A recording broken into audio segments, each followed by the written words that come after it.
Salam, selamat pagi Bapak Ibu Saudara yang dikasihi Tuhan.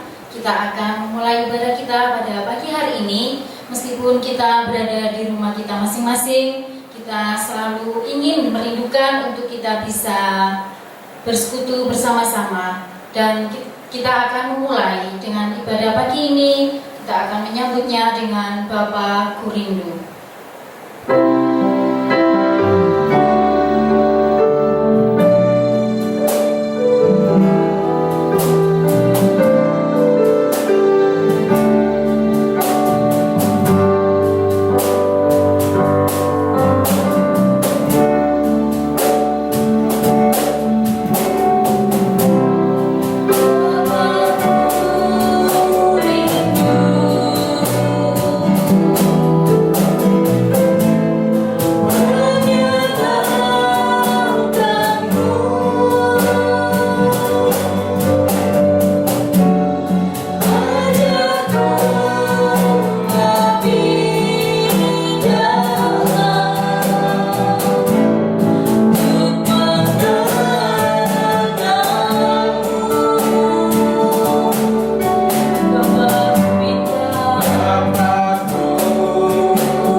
Tuhan, saudara-saudara kami yang lain. Tuhan, kami sungguh ingin sekali ya Bapa untuk bisa bersama-sama kami beribadah secara offline di tempat ini Tuhan. Karena keterbatasan kami, karena situasi yang tidak memungkinkan bagi kami untuk kami boleh bersama-sama. Tuhan, satu hal kami percaya bahwa semuanya ini Tuhan sudah adakan untuk kami ya Bapa, itu semua sudah rencana Tuhan. Bapa, kami akan mengawali ibadah kami dari awal, pertengahan hingga akhirnya. Kami mohon pimpinan-Mu ya Bapa, untuk kami bisa masuk dalam ibadah kami pada pagi hari ini. Engkau akan urapi kami masing-masing. Biarlah kami boleh mempersembahkan yang terbaik bagi Engkau. Terima kasih Tuhan, Engkau juga memberkati akan hamba-Mu yang nanti akan menolong kami untuk kami bisa mengerti maksud dan kehendak Tuhan di dalam kehidupan kami. Biarlah kami sungguh-sungguh menjadi pelaku-pelaku firman. Terima kasih ya Tuhan, Kau berkati akan hamba-Mu yang nanti akan menolong kami. Bapak Chandra Agung ya Bapak. Terima kasih ya Bapak, terima kasih. Semuanya kami serahkan dalam tangan kuasa-Mu. Ampuni atas segala kekurangan serta kelemahan kami dan dosa-dosa kami. Hanya di dalam nama Tuhan Yesus yang menjadi Tuhan dan Juru Selamat kami berdoa dan mengucapkan syukur. Amin. Kita lebih dari pemenang. Kita sudah dimenangkan oleh kuasa dosa dan kuasa maut. Kita akan pujikan lebih dari pemenang, karena kita adalah umat pemenang.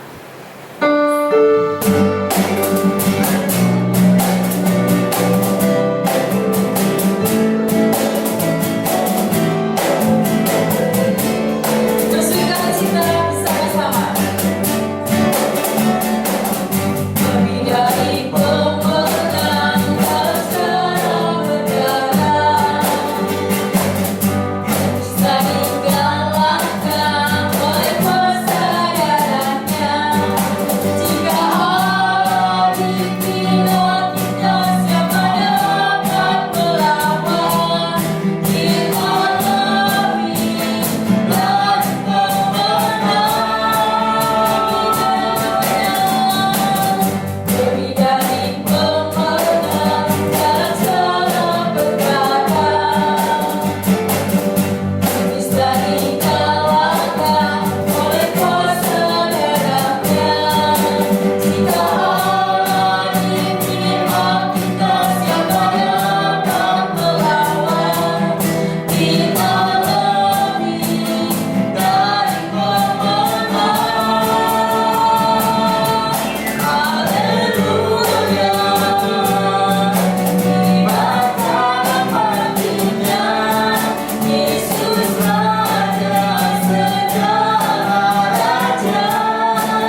jemaat yang dikasih Tuhan, kita bersatu hati untuk berdoa.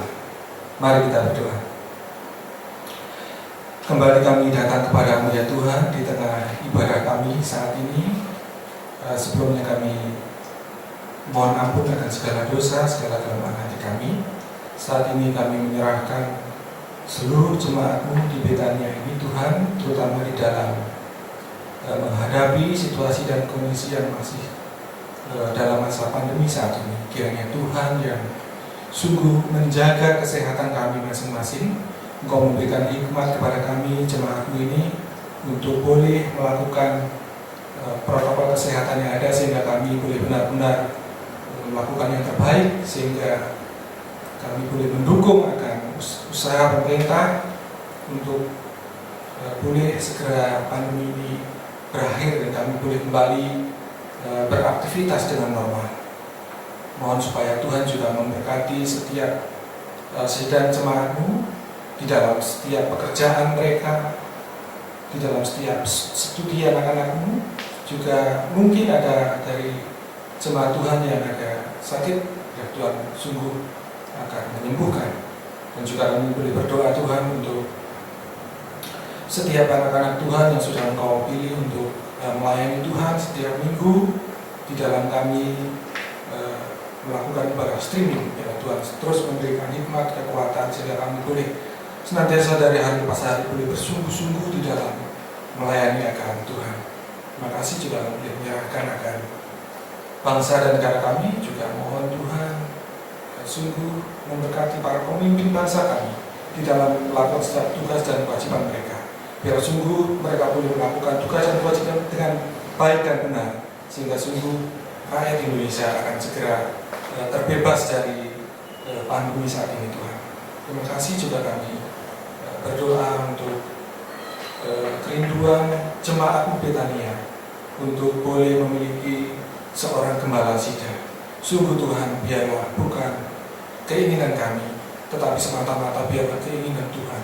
Rencana Tuhan boleh jadi dalam kehidupan gereja-Mu di Betania ini, sehingga dalam waktu yang tepat kami percaya bahwa Tuhan akan menolong kami, tidak terlalu cepat dan tidak berlambat-lambat, tetapi sungguh Tuhan akan mengirimkan seorang gembala sidang tepat pada waktunya, dan sungguh-sungguh seorang gembala yang terbeban untuk melayani Tuhan di tempat ini. Terima kasih Tuhan, kami menyerahkan akan ibadah kami saat ini. Biarlah sungguh Tuhan berkuasa atas kami, berkuasa atas jemaat-Mu yang saat ini ada di rumah mereka masing-masing, dalam segala pergumulan mereka masing-masing. Biar Tuhan menolong, Tuhan terus memelihara kami, Tuhan terus mengajarkan kepada kami untuk senantiasa memberikan yang terbaik bagi kemuliaan nama Tuhan. Terima kasih Bapa, menyerahkan waktu yang indah pada pagi ini, ibadah kami dari awal hingga selesainya nanti.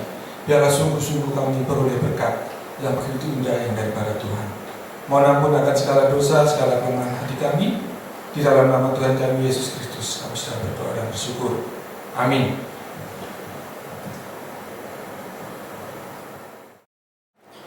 Bacaan firman Tuhan pada pagi hari ini diambil dari 2 Timotius 3 ayat 14 sampai 17. Tetapi hendaklah engkau tetap berpegang pada kebenaran yang telah engkau terima dan engkau yakini, dengan selalu mengingat orang yang telah mengajarkannya kepadamu.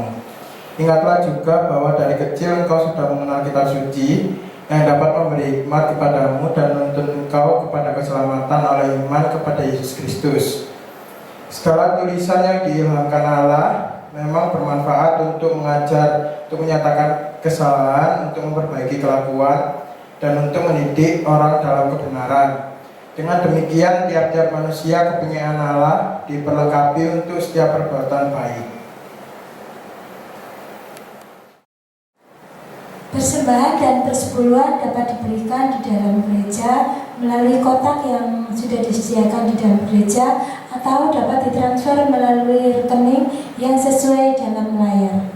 Mari kita berdoa. Tuhan, terima kasih atas penyertaan Tuhan pada kami. Tuhan tidak pernah meninggalkan kami walaupun hanya sekejap, ya Bapak. Kami baru saja memberikan sebagian berkat yang telah Tuhan berikan kepada kami. Kiranya Tuhan mau sertai, kiranya Tuhan memberkati Persembahan kami yang kecil ini supaya dapat berguna untuk kemuliaan nama-Mu di dalam tempat-Mu ini, Bapak. Kiranya Tuhan mau sucikan persembahan ini. Ya Bapak, ampunilah segala dosa serta kelemahan kami. Terima kasih Bapak, dalam nama Tuhan Yesus kami telah berdoa serta mengucapkan syukur dan terima kasih. Amin. Saatnya kita akan mendengarkan firman Tuhan. Kita akan tenangkan hati serta pikiran kita dengan kita panjatkan pujian kemurahan-Mu.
kita tundukkan kepala, kita mendengar firman Tuhan. Dengan lebih dulu kita berdoa. Mari kita berdoa. Bapa di surga, terima kasih, kami siap menerima firman-Mu. Berbicaralah, kami mendengar. Mohon pimpinan-Mu menyertai hamba-Mu yang berbicara dan para jemaat yang mendengar. Pimpin kami untuk mengerti firman dan melakukannya. Dalam nama Tuhan Yesus kami berdoa. Amin. Mari kita membuka Alkitab kita dari 2 Timotius pasal 3. 2 Timotius pasal 3 ayat 14 sampai 17. 2 Timotius pasal 3 ayat 14 sampai 17. Saya akan menolong membacakan. Tetapi hendaklah engkau tetap berpegang pada kebenaran yang telah engkau terima dan engkau yakini, dengan selalu mengingat orang yang telah mengajarkannya kepadamu. Ingatlah juga bahwa dari kecil engkau sudah mengenal kitab suci yang dapat memberi hikmat kepadamu dan menuntun engkau kepada keselamatan oleh iman kepada Kristus Yesus.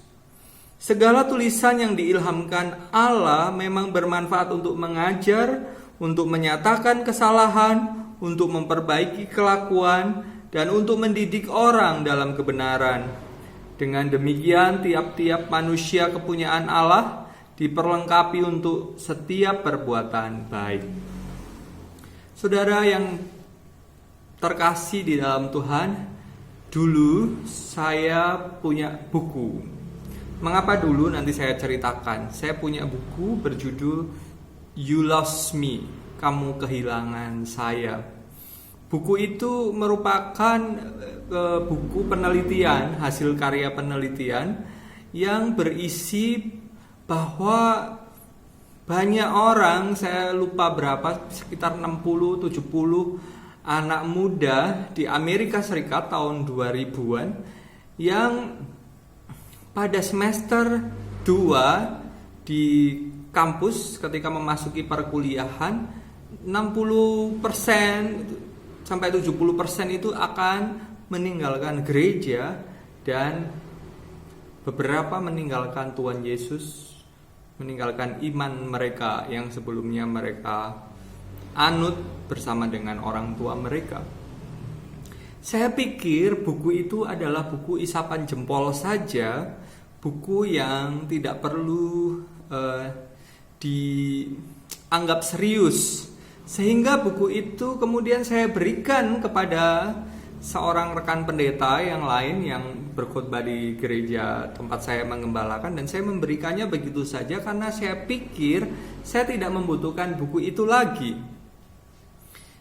Ketika adik-adik di gereja, jemaat yang saya layani mulai bertumbuh, banyak anak-anak yang ketika saya masuk mereka masih kanak-kanak dan sekarang sudah SMA, masuki kuliah, saya mulai menyadari bahwa ada tantangan besar di antara kaum muda, bahwa mereka menghadapi godaan, tantangan, pergaulan yang luas dan berbagai macam godaan yang tumbuh dari diri mereka sendiri sebagai remaja, pemuda, dan dipengaruhi besar oleh media dan lingkungan. Di sisi lain, mereka tumbuh satu kesadaran bahwa hidup mereka sudah berada di tangan mereka.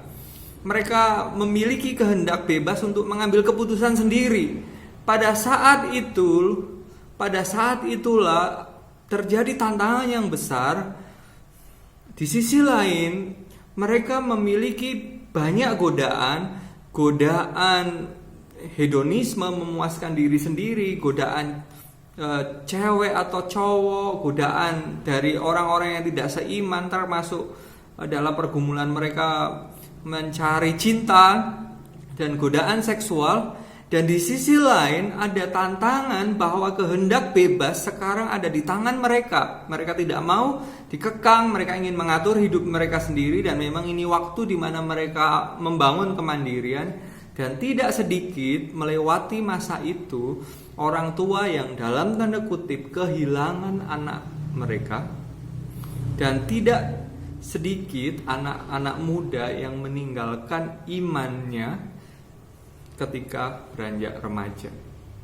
Saya sedang tidak membahas tentang keselamatan kekal dan bagaimana keselamatan itu kekal, dan memang keselamatan itu kekal, tetapi saya ingin melihat dalam konteks tanggung jawab kita untuk menjaga mereka. Saudara-saudara yang kekasih di dalam Tuhan, hari ini kita akan membahas bagaimana seorang muda dapat menjaga kehidupannya berpegang pada firman Tuhan, dan apa pelajaran bagi kita orang dewasa. Sekalipun saya masih muda, tetapi saya juga orang dewasa yang menjaga anak-anak di dalam gereja. Bagaimana pelajarannya bagi kita orang dewasa? Apa yang harus kita lakukan sehingga anak-anak kita tidak hanya di masa kecil mereka menjaga hidup sesuai firman, tetapi ketika mereka pemuda remaja, bahkan sampai dewasa, mereka menjaga hidup mereka di dalam kebenaran. Yang pertama adalah seseorang akan terus berpegang kepada kebenaran ketika mereka atau jika mereka mengingat orang yang telah mengajarkan dan menunjukkan iman. Agak panjang, saya ulangi sekali lagi. Seseorang akan terus berpegang kepada kebenaran jika mereka mengingat orang yang telah mengajarkan dan menunjukkan iman. Saudara-saudara yang kekasih di dalam Tuhan Yesus, surat 2 Timotius yang kita baca merupakan surat dari Rasul Paulus kepada Timotius. Rasul Paulus adalah mentor Timotius. Timotius adalah anak rohani dari Rasul Paulus. Pada saat surat ini ditulis, Timotius menghadapi tantangan yang sangat berat dari sekelilingnya. Masyarakat Efesus, di mana Timotius melayani, adalah masyarakat yang banyak tidak mengenal Allah. Bukan hanya banyak tidak mengenal Allah, mereka hidup di dalam dosa, mereka tidak hidup di dalam kebenaran, dan mereka hidup dengan sangat buruk. Mereka menipu, mereka hedonisme, mereka hamba uang, mereka tidak menghormati orang tua, dan kehidupan sangat buruk di Efesus. Dan pengaruh-pengaruh buruk itu masuk ke dalam gereja, di mana Timotius adalah seorang muda yang menggembalakan gereja seperti saya gambarannya. Dan jemaatnya tertular atau terpengaruh kehidupan yang buruk dari masyarakat luar Efesus, sehingga di dalam gereja ada banyak dosa dan pertikaian. Dan sebagai seorang gembala, dia mengalami kesedihan dan kesusahan, dan mengalami masa yang disebut sebagai masa kritis di dalam pelayanan Timotius. Dalam situasi seperti itu, Rasul Paulus mengingatkan Timotius untuk tetap hidup berpegang kepada kebenaran sampai seterusnya. Rasul Paulus tahu persis bukan berarti Timotius adalah gembala jemaat, tetapi tantangan, tekanan, dan godaan, stres yang berat, dan godaan hidup yang tidak mengenal Allah bisa saja mengganggu atau menggoda Timotius untuk melenceng dari jalan Tuhan. Rasul Paulus menasihati dengan berkata, hiduplah tetap pada kebenaran yang telah engkau miliki dan yakini, dengan yang pertama tadi, mengingat orang-orang yang telah mengajarkan tentang iman. Mengingat orang-orang yang memberi keteladanan hidup kepadamu dalam firman. Siapa dia? Dalam 2 Timotius 1 ayat 5 dikatakan ada iman yang tulus yang telah diberikan atau diturunkan dari Lois neneknya dan Eunike ibunya kepada Timotius. Mereka lah yang getol mengajarkan dan menularkan iman kepada Timotius. Di manakah ayah Timotius? Ayah Timotius adalah seorang yang tidak percaya Tuhan, tidak mengenal Tuhan. Tetapi neneknya dan ibunya mengajarkan iman, tetapi juga menunjukkan menunjukkan kehidupan di dalam iman kepada Timotius. Pada saat Timotius besar, Timotius diperjumpakan Tuhan dengan seorang hamba Tuhan bernama Paulus yang memberi teladan dalam iman, kasih, kesetiaan, ketekunan, dan ketulusan di dalam melayani. Puji Tuhan, Timotius memiliki nenek, memiliki ibu, dan memiliki mentor yang meneladani iman yang tulus kepada Timotius. Di tengah-tengah godaan yang berat yang menghimpit Timotius, Rasul Paulus berkata kepada Timotius, ingatlah orang-orang yang telah mengajarkan dan menghidupi firman Tuhan di dalam hidupmu, ingatlah mereka. Saudara-saudara, saya teringat akan kisah masa lalu saya. Dulu pada waktu SMA saya suka mencontek. Saya biasanya kalau ujian saya tidur. Nanti setelah saya tidur kurang 15 menit atau 20 menit saya bangun. Dan kemudian teman-teman saya yang pandai di sekeliling saya yang akan melemparkan jawaban kepada saya nomor 1 sampai nomor 40. Itu semuanya 40 soal saya ingat. Dan saya tinggal menyalin saja dan saya mendapat nilai yang bagus. Nilai saya selalu bagus, tetapi nilai itu mencontek. Tapi saya ingat setiap kali saya mencontek, ada seorang teman saya, seorang Kristen yang baik. Dia berada di 2 baris sebelah kiri saya dan dia melihat saya dan dia melanjutkan lagi mengerjakan soalnya. Dia tidak mencontek. Setiap kali dia menatap saya merasa malu sekali atas apa yang saya lakukan. Hingga satu waktu saya mengambil keputusan untuk saya berhenti mencontek karena saya melihat dia yang tidak mencontek dan menatap saya. Dia tidak menuduh saya, tetapi tatapannya membuat saya merasa berdosa. Dan sejak saat itu, sejak saat saya mulai bisa tidak mencontek, saya tidak pernah mencontek lagi seumur hidup saya. Saudara-saudara yang terkasih, keteladanan mampu menembus ke dalam batin seseorang, mampu dipakai Tuhan untuk mengubah kehidupan seseorang, dan perubahan itu bertahan menetap. Saudara-saudara, agar anak-anak kita memiliki perubahan hidup dan perubahan itu bertahan di tengah-tengah godaan, tantangan, gangguan, mereka membutuhkan teladan iman bagi mereka. Mereka perlu satu sosok atau 2 sosok atau 3 sosok, seseorang yang menghidupi firman di dalam hidup mereka. Teladan iman itulah yang membuat mereka ketika iman mereka terancam oleh godaan, gangguan, dan ancaman, mereka tetap berpegang teguh. Mereka membutuhkan teladan. Mari Bapak Ibu Saudara, jadilah teladan buat anak-anakmu. Mereka membutuhkan teladan yang nyata dari kehidupan yang berdasar firman. Mereka membutuhkan mentor-mentor, pembimbing-pembimbing yang betul-betul menghidupi firman dalam iman, dalam kasih, dalam ketekunan, dalam kesabaran, dalam pelayanan, sehingga ketika mereka terhimpit oleh gangguan, mereka ingat kehidupanmu, kehidupan saya, dan kehidupan para orang tua yang dibangun di atas firman Tuhan, dan mereka ingat. Dan mereka akan menjaga hidup mereka pada kebenaran. Bagaimana supaya seorang anak muda, seorang remaja, atau seorang yang tumbuh di tengah-tengah godaan dan tantangan tetap menjaga iman, yaitu mereka memiliki teladan iman di dalam hidup mereka. Oleh karena itu para orang tua, para pembimbing, para orang-orang yang melayani, marilah menjadi teladan dalam hidup berdasar firman Tuhan.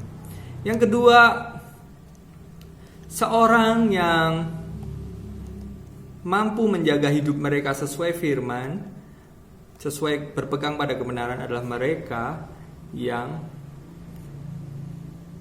belajar firman Tuhan, atau mereka yang diajarin firman Tuhan, atau mereka yang mampu mengingat firman Tuhan. Rasul Paulus mengingatkan Timotius bahwa ingatlah, dari kecil engkau telah mengenal firman Tuhan. Dari siapa? Dari neneknya Lois dan dari ibunya Yunika. Engkau telah ibumu dan nenekmu telah mengajari engkau firman Tuhan dengan tekun, yang firman itu menuntun engkau kepada keselamatan dalam Tuhan Yesus Kristus, dan kau telah diselamatkan dan sekarang kau telah dipakai, dan firman Tuhan itu telah mengajarmu, menyatakan kesalahan, memperbaiki kelakuan, mendidik orang dalam kebenaran, dan firman itu mengajarmu untuk engkau diperlengkapi, disempurnakan dalam setiap perbuatan baik. Firman yang diajarkan dari kecil itu kepadamu tidak sia-sia, ia tersimpan di benak Timotius, di sadar bawah sadar maupun alam sadar. Firman itu menjaga Timotius. Oleh karena itu Rasul Paulus, ingatlah firman yang telah ditaruh di dalam batinmu dan pikiranmu untuk menjaga engkau tetap berpegang pada firman Tuhan. Tetangga saya hampir semua satu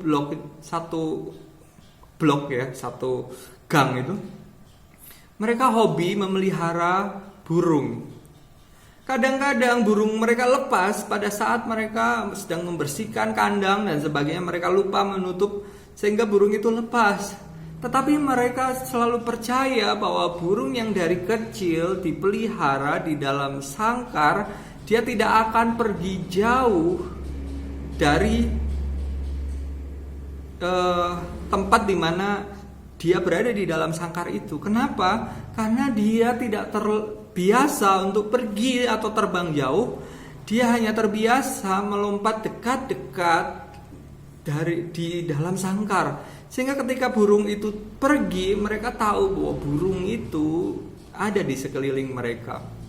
Nah, saudara-saudara, ternyata sangkar yang telah dibuat bagi burung itu membuat dia terkurung juga, sekalipun pada saat mereka memiliki kebebasan. Saya sedang tidak menggambarkan bahwa firman Tuhan itu mengurung, karena firman atau kebenaran itu membebaskan dari dosa. Tetapi dalam arti positif, firman Tuhan itu seperti sangkar yang menjaga dari ketidakbenaran.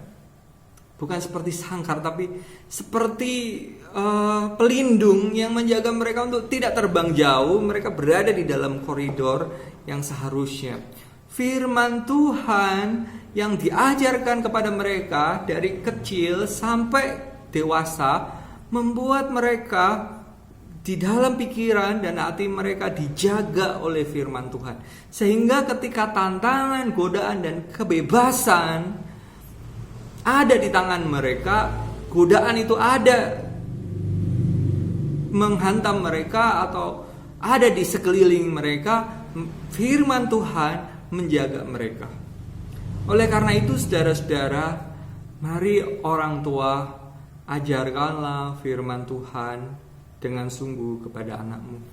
Mungkin anak-anak saudara merasa seperti tidak terlalu excited dengan firman Tuhan, tetapi ajarkanlah firman Tuhan itu berulang-ulang. Ketika saudara berbaring, ketika saudara dalam perjalanan, ketika saudara bangun, ketika saudara makan, dengan segala cara, di segala situasi, ajarkanlah firman Tuhan kepada mereka. Saudara, jadikanlah firman Tuhan adalah prioritas kepada anak-anak saudara untuk saudara ajarkan kepada mereka. Banyak orang tua rajin sekali mengajarkan atau memberikan fasilitas pendidikan yang bagus, tetapi mereka tidak sungguh-sungguh dan tidak memberikan yang terbaik di dalam mengajarkan firman Tuhan kepada mereka. Ketika anak-anak menghadapi godaan dan mereka hilang, mereka sedih. Tetapi sesungguhnya masalahnya adalah mungkin belum memberikan yang terbaik di dalam pengajarannya. Sekalipun tidak selalu demikian, tetapi saya percaya firman yang diajarkan dengan terus-menerus berulang-ulang menjadi passion, menjadi hasrat saudara untuk diajarkan kepada anak-anak saudara, itu akan menjadi pelita bagi kaki mereka pada saat godaan, tantangan, dan kehendak bebas di tangan mereka. Mereka akan mampu melangkah sesuai firman.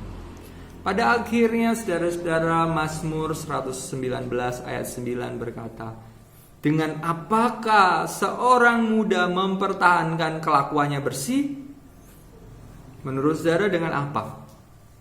Dengan fasilitas-fasilitas, dengan didikan yang keras, atau malah didikan yang lembut? Tentu banyak macam didikan, tetapi yang mempertahankan kelakuannya bersih bagi anak muda adalah dengan menjaganya sesuai firman-Mu. Maka saudara-saudara, jika saudara rindu anak-anakmu, anak-anak saudara, anak-anak di gereja di tempat ini hidup sesuai firman, bukan hanya pada saat mereka kecil, tetapi ketika mereka memasuki samudra yang luas, yang penuh dengan tantangan, dengan godaan, dengan seluruh yang ada di dunia, dan di tangan mereka ada kehendak bebas untuk boleh memilih. Mereka akan memilih kebenaran asal mereka memiliki teladan iman dan belajar firman Tuhan dengan sungguh sedari kecil. Oleh karena itu saudara-saudara, jadilah teladan iman dan ajarkanlah firman Tuhan dengan sungguh di segala waktu, dengan segala cara, dengan sepenuh hasrat dan kerinduan kita. Mari kita berdoa. Terima kasih Tuhan atas firman yang sudah kami dengar. Kami bersyukur kiranya seluruh jemaat-Mu dibangun oleh firman Tuhan ini. Bagi ayah dan ibu, kuatkan untuk menjadi teladan bagi dan mengajarkan firman. Bagi adik-adik, pimpin mereka Tuhan untuk berpegang di dalam kebenaran sekalipun godaan ada di sekeliling mereka. Terima kasih atas waktu kami mendengar firman. Dalam nama Tuhan Yesus kami berdoa. Amin.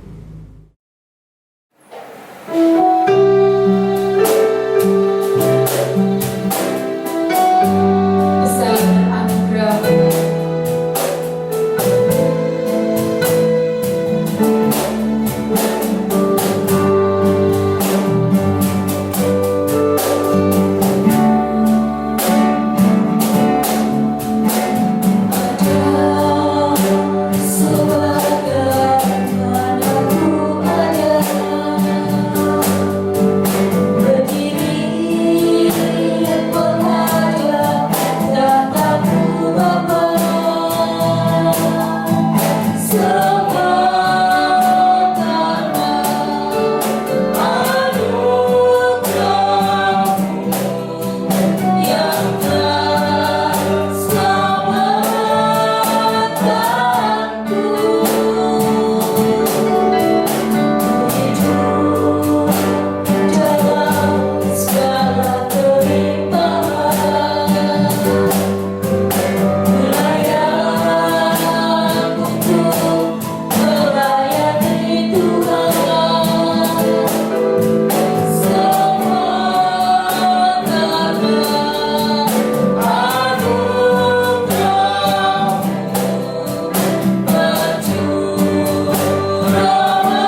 Saudaraku yang kekasih di dalam Tuhan, mari kita menutup ibadah ini di dalam doa. Mari kita bersama-sama berdoa.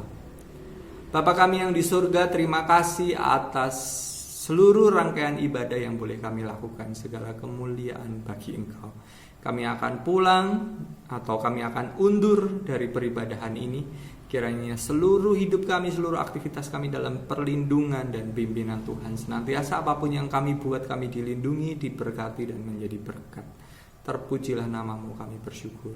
Saudaraku yang kekasih, undurlah dalam damai sejahtera dari Allah Bapa, kasih karunia keselamatan Tuhan Yesus Kristus, dan persekutuan penghiburan pimpinan Roh Kudus menyertai saudara sekalian sampai selama-lamanya. Amin.